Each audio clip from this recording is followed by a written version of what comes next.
Hi there, welcome to Vampire the Masqurade, Coteries of New York. I'm Chris. I'm Ellen. And this is a blind playthrough for Ellen. I've played a little bit of this game. A little bit? A little bit. I Okay. played about, I think, an hour maybe into this game. Before I was like, I want Ellen to play this game. I very much want to play this game. I mean, already the cover art is dope.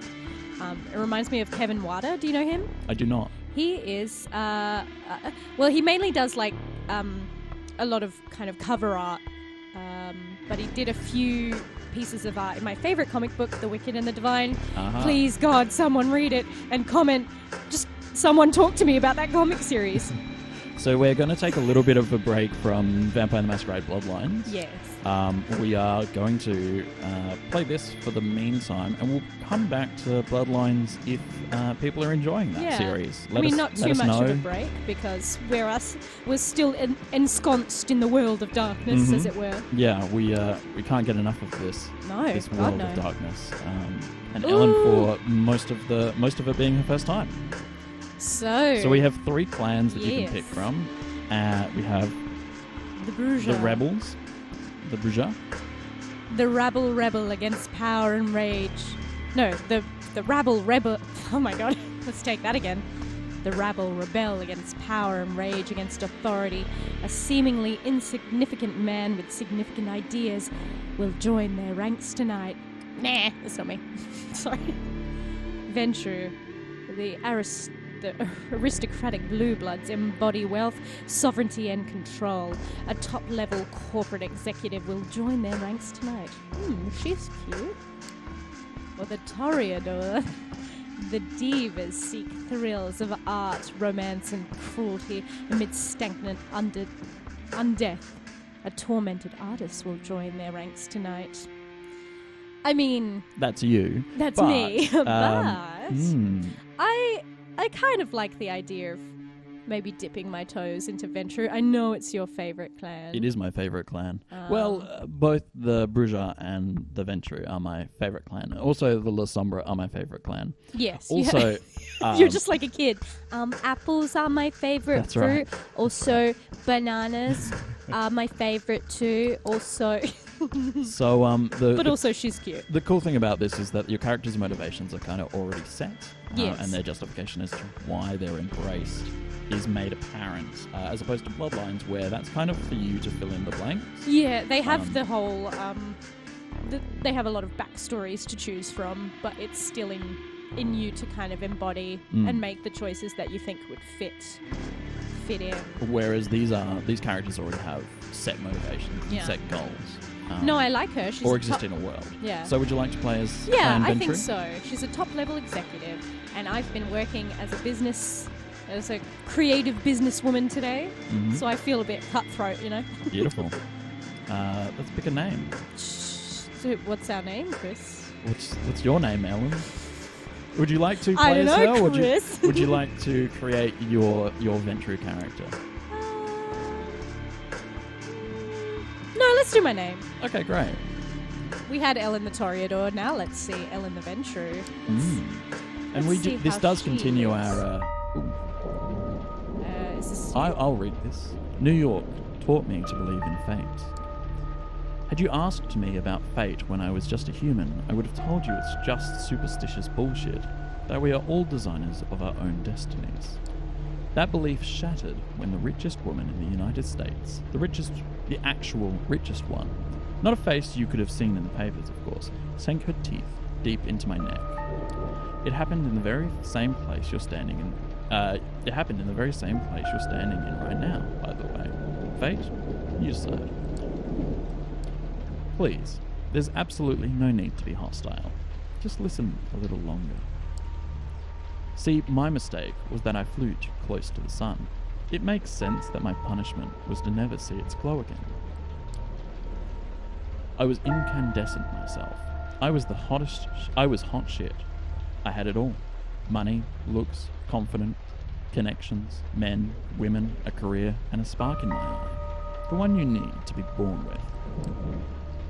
And that's when someone far more powerful than me saw my radiance and thought, that won't do.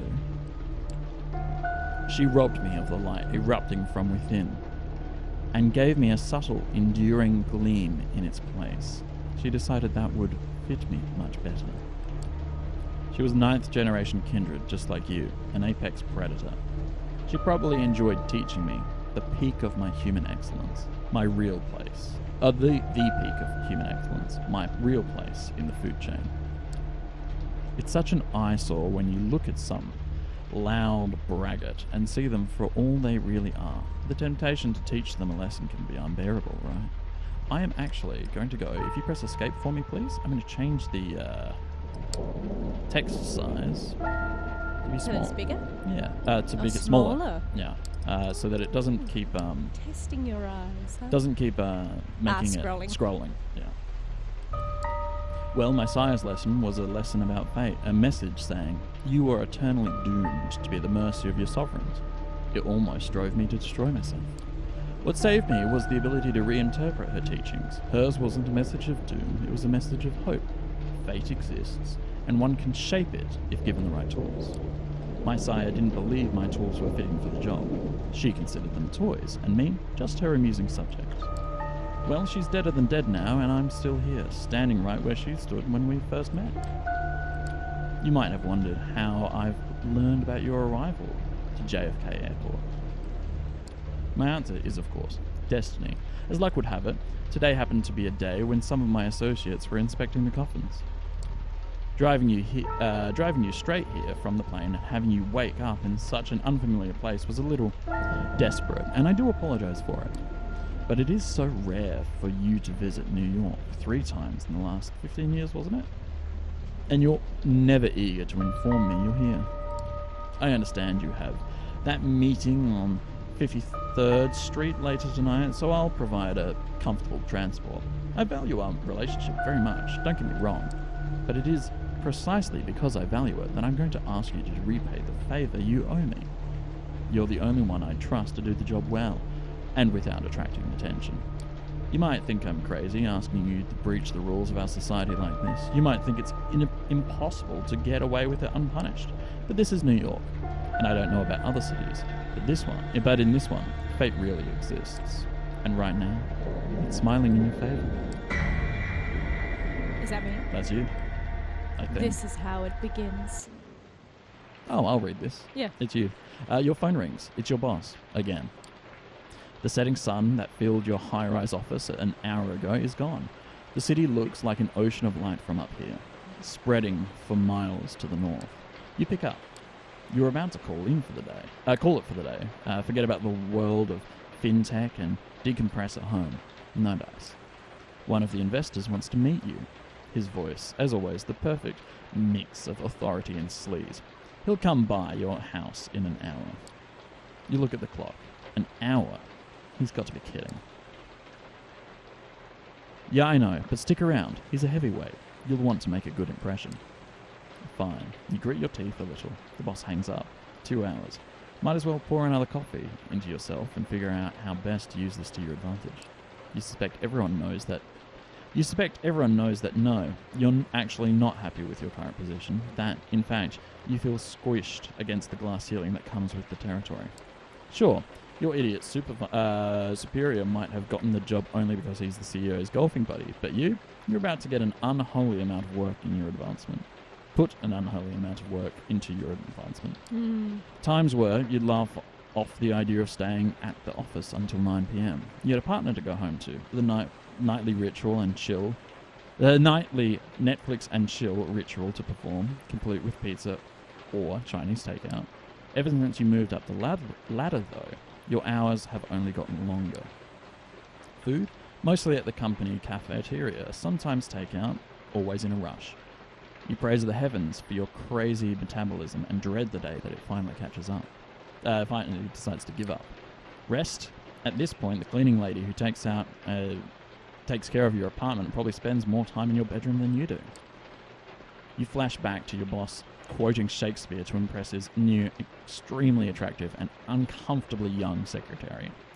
For some must watch while some must sleep. So runs the world away. Drinks, mostly with colleagues, and they all pretty much hate you at this point. Another flashback, this time to the most profitable quarter in the company's history. Still, The board decided that layoffs were in order. Your boss didn't feel like letting people know in person, so he passed that privilege onto you. Gotta hand it to him. He always knew how to pick his battles. But maybe, just maybe, tonight is the night. That is all going to change. Maybe. You decide to play the good looks angle. Nothing too slutty. You leave your blouse slightly unbuttoned. Check your ass. Check if your ass looks as good as you remembered in your pencil skirt. Mirror says yes. It's not something you're proud of, but you've become too jaded to care. Knowing your luck, the investor is going to be one of two types. A self-obsessed Musk wannabe in his 20s, or a fat old pervert drenched in cologne. In those two instances, I would suggest that the strategy is the same. Schmooze, Yeah. sleaze, rinse, repeat, recycle. Mm-hmm. You hear the elevator ding. Time to get this show on the road. You take one final look in the mirror and fix your hair as the footsteps echo along the empty hallway. The man who approaches your office is not who you expected. He's slick, to be sure, but he seems a little more refined than your usual company man. Expensive suit, matching tie and shirt, confident in his stride, surprisingly good looking. I'll read this, and then you can respond, I guess. Well, maybe it's important for you to do the inner monologue if we swap. I don't know. Maybe. We'll Maybe see. I should flip to the inner monologue. Yeah, and maybe personal. Because I feel like there's going to be First a lot, person it? Yeah. and you're going to have to do a lot of those characters. Get to see inside the creative process. Yeah, Everybody. that's like a venture I would play. I mean, what's a venture? I mean, who? What? The Masquerade. Damn it! Damn it. Stupid vampire. Good evening. I hope this unforeseen visit isn't too much of an inconvenience. God, that voice. I'm taken aback by how smooth and strong it is. And his eyes, steel blue, cold, intense. He's all business, professional, treats me in a manner that's appropriate to my stature. When he speaks, he actually looks me in the eye and not at my cleavage. He asks some question about my work, tells me how he's noticed my input after talking to the CEO, another golfing buddy, and comes charmingly close to calling my boss an incompetent doofus. All the while, I try to guess his accent, but can't quite place it. European? Sure, but where from? I know I've kept you long enough, but would you indulge me and join me for a drink? Of course. For a minute there, it seemed like he wasn't that kind of guy. But what the hell, I go with it. He seems nice enough. Besides, it's not like I have other plans. The investor has a limo waiting downstairs, and the driver takes me to a high-end restaurant in Williamsburg. A seat is waiting for me in the deluxe lounge. It's just the two of us. We talk about this and that. My companion seems to have a knack for history. So, tell me, what would you do if you had full control of the company? I almost choke on my wine. This is my chance. I say what's been on my mind for months, but hide it behind a veneer of professional corpo babble. Refocusing, listening to my instincts for once. Restructuring, kicking out my boss. Aggressively pursuing new markets, getting the hell away from all these horrible people. He likes the sound of that. He leans forward, his eyes flash with intensity and something else. A strange emotion that wasn't there before. You'll do just fine. Oh, God. His words echo inside my head as I black out. I wake up, God only knows how much later. As I try to piece together what happened, I hear a familiar voice. The investor, or whoever the hell he is, talking to someone. I suddenly recall snippets, fragmented memories, his sapphire eyes intently locked with mine, his teeth suddenly longer and sharper. And something else. A feeling on my neck that takes me back to my last orgasm. A company trip to Florida, a sweaty room, the cutie from HR who doesn't work there anymore, and then darkness. Yes, I'm done here. Consider my debt paid. The investor pushes the other figure aside and walks away from the lounge, barely bothering to look at me. The door locks behind him. Some time passes before I find the strength to get up from the couch. I touch my lips. Blood. Did that arsehole hit me? I try to stand up, but my head is pounding and my stomach is like a heavy knot pulling me down. I didn't have that much to drink. He must have spiked my wine. This is bad. I frantically check my clothes. Pristine. Doesn't make any sense. All of a sudden, a feeling hits me unlike anything else I've ever felt before. I fall to the floor, writhing in an all-encompassing pain and hunger. The kind that makes my insides burn, that cannot be denied. I try to calm myself down with a breathing exercise they taught me at some bullshit mindfulness course. That's when it hits me. I'm not breathing. And holy shit, should your heart be jumping out of your chest with that realization, but it's not moving. Not even a beat.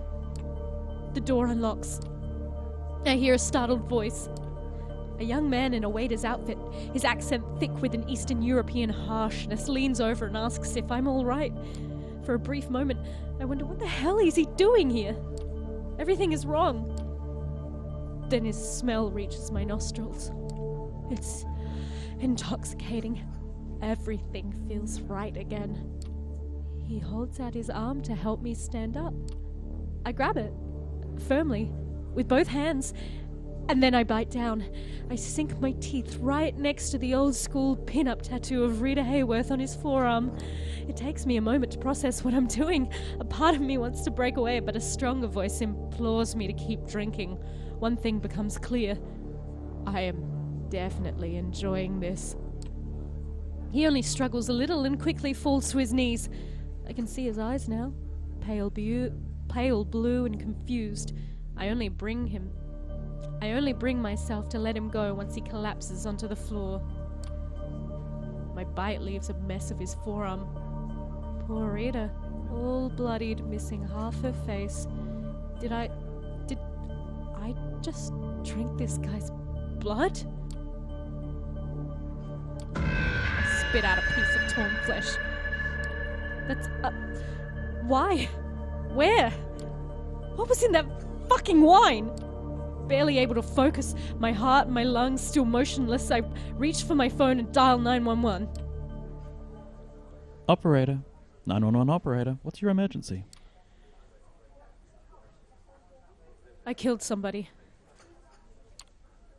I think I just killed somebody. Ma'am, I need you to stay calm. Where are you right now? The door to the lounge swings open. The man who enters is not the one that brought me here, though there are similarities. He's tall for one, broad-shouldered, handsome, dressed in an immaculate suit, but his skin is darker and the look on his face tells me he is not here to negotiate a deal.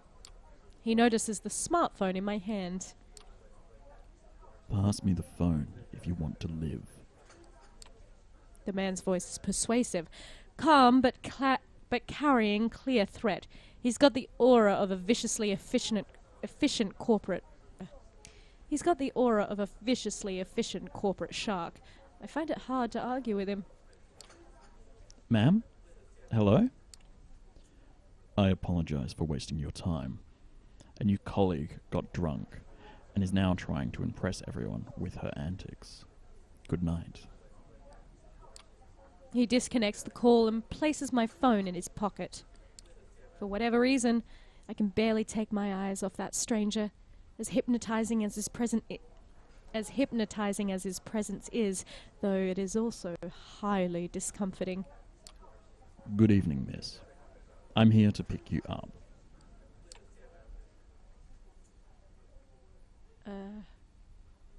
Pick me up?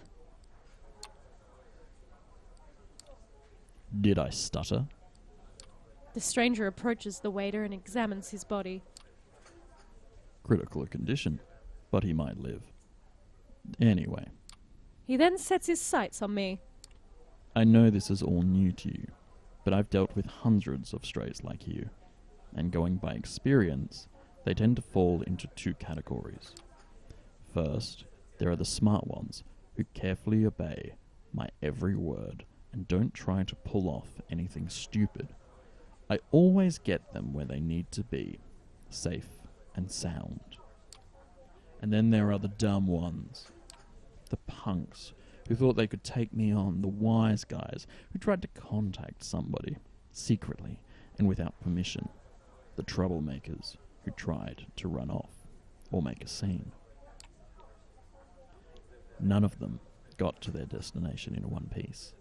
In fact, most of them never reached their destination at all. His voice becomes slightly bored and monotone. You can tell he's given this speech before, likely dozens of times. You see, while I generally consider myself pretty smart, I'm also a Mets fan. It's my one true weakness. One that inspired me to come up with the three-strike system when dealing with pups like you. If you get on my nerves once or twice, well, I understand. Not all of us perform well in stressful situations, but cross me 3 times and you're out. No excuses, no forgiveness, no mercy. As he's talking, he slowly approaches me, adding a bit of a theatrical swagger to his walk. Eventually he leans in, deliberately invading my personal space. I realize it's a test. He's daring me to do something about it. 3 strikes and you're out. What do you think of him? What am I thinking? Yeah. Or what do you think of him? I think it's a poor teacher. If it's his job to shepherd people into a new situation. And you know what? Maybe this is my Ventru brain thinking. Business-like.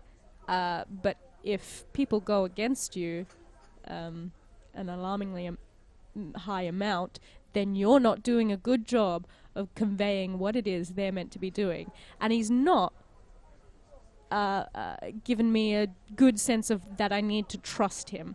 In fact, he's been very pushy and egotistical, which leads me to think he's not actually a great teacher. I mean, he's just invaded your personal space and he's likely testing you. He's doing it out of a sense of confrontation, which is not... it doesn't inspire confidence. And it doesn't inspire loyalty, which is what you need to instill in a situation like this. You need to get someone on your side, get them to trust you, and explain calmly what the ramifications of their actions will be. Does that make sense? It does. Say, I understand, sir. Now. Every atom of my being screams for me to obey his authority.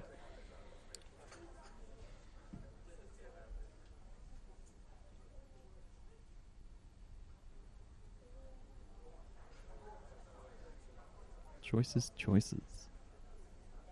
Oh, fuck this prick. You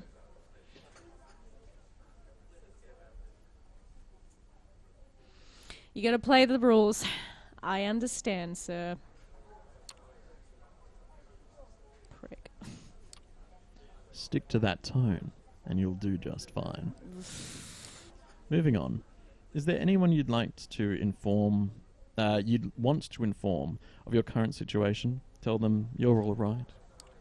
He flashes his fangs briefly, and for some reason the sight sends a chill down my spine. There is something very wrong about him. Someone closest to you? I'd rather not answer. I prefer not to tell you. I realize I have 2 honest answers at hand, and vocalizing either would make me feel ashamed. I'm afraid that won't do. What a prick. Isn't it my business if I want to inform someone or not? No. It is also my business. I asked you a question, and you didn't answer. That's a strike. Okay, technically I did answer. Not according to him. What a prick. I don't like this guy at all. My boss, I guess. The stranger squints at me. Forgive me, but am I to assume your relationship is more than professional? I immediately give him a piercing glare. No. God, no. Me and that pig? Don't be ridiculous. You said he was the closest person to you. You asked me if I have anyone I'd like to tell if I'm alright. The answer is yes, people at my office. I don't want to lose my job, so I'd prefer to let them know I didn't just go off on a bender. No family? No lover? No friends? My blank stare tells him the whole story. He immediately stops prying and gives me something worse than a look of pity, a look of honest compassion. Well, that makes things simpler. But let me be crystal clear just in case. From this point on, you are subject to different laws than the ones you grew up under, and you will be watched by many eyes to ensure these laws are respected. You are forbidden from letting anyone know you're still alive.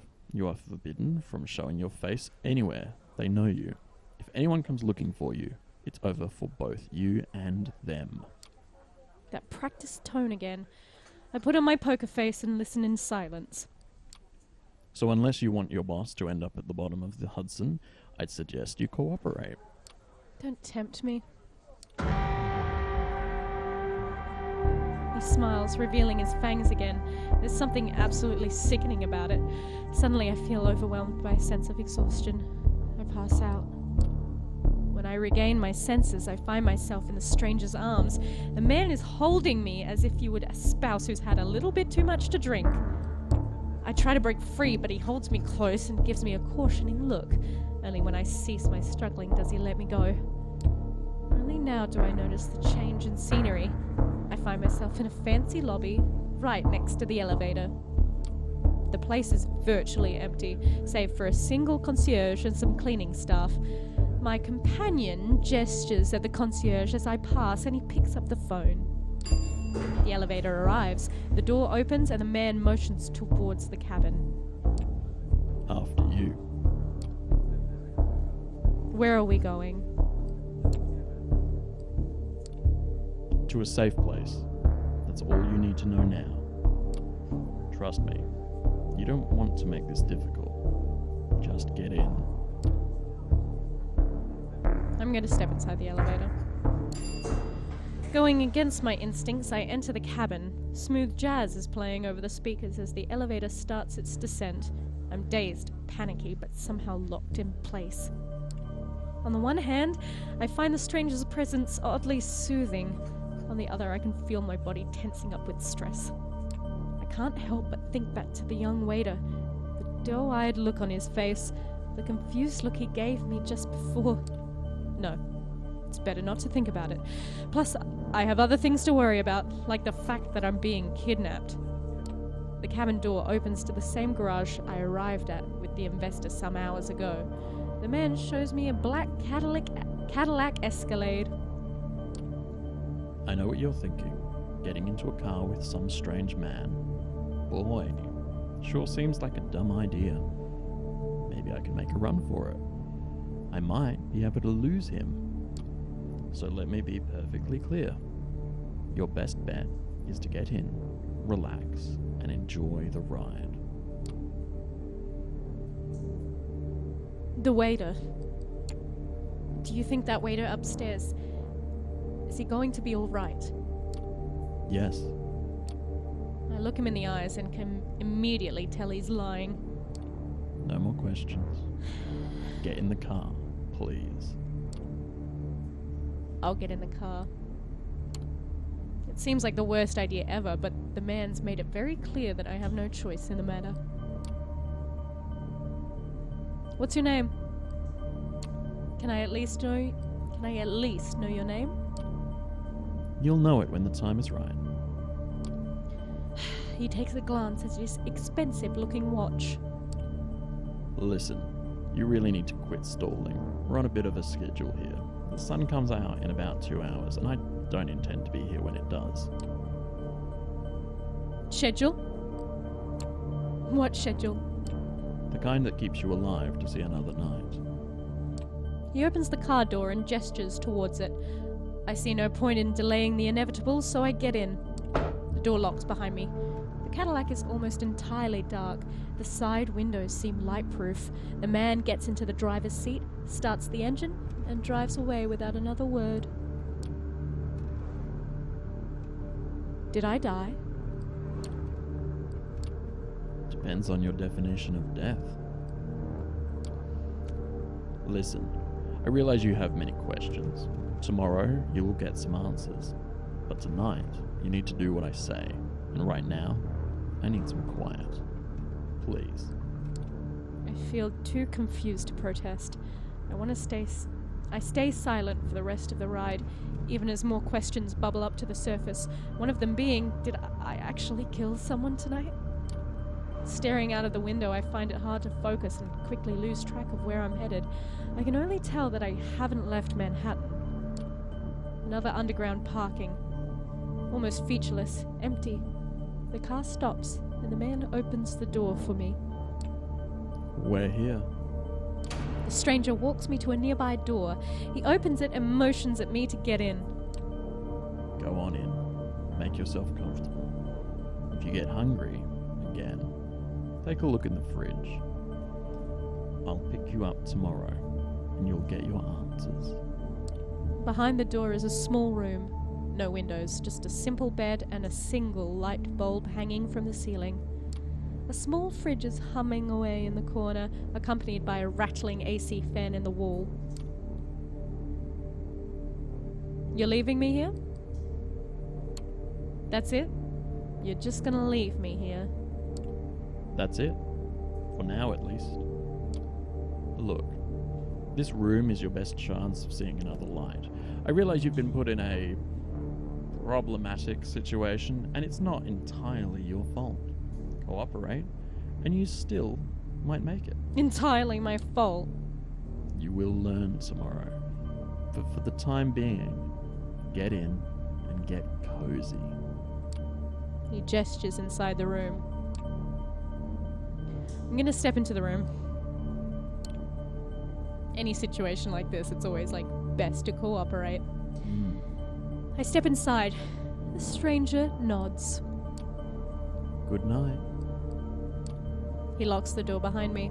It looks very sturdy. I open the fridge. There's a single plastic bag there filled with red liquid, no label. Tomato soup? I feel sick to my stomach. Best to leave it for now. I lie down on the bed. It's a simple mattress on a metal frame. At least it's not too filthy. I think back to how this evening began. This investor, is he friends with the dark-skinned stranger who picked me up from the restaurant? What happens now? Unable to relax, I spend an hour or so playing out various scenarios in my head. Eventually, I decide to give in and let exhaustion take over. Whatever tomorrow brings, I'd rather face it well-rested. Plus, there's no way in hell my boss isn't going to notice my absence tomorrow. That and maybe some of the restaurant staff will feel a pang of conscience. Someone will notify the police. Someone will find me. Right? I flash back to the waiter's tattoo. The bloody Rita Hayworth winking at me over a pale mess of a wound. I did this. I bit him. Drank his blood. And it tasted good. What if I can never go home again? I'm so tired. My entire body tenses up one last time, and before I know it, I drift away into oblivion. I wake up. And we will continue our journey in the next episode. Woohoo! Boy, will we. What a journey that's going to be. Yeah. All right. Exciting times. Well, until then, get some shut-eye. Good night.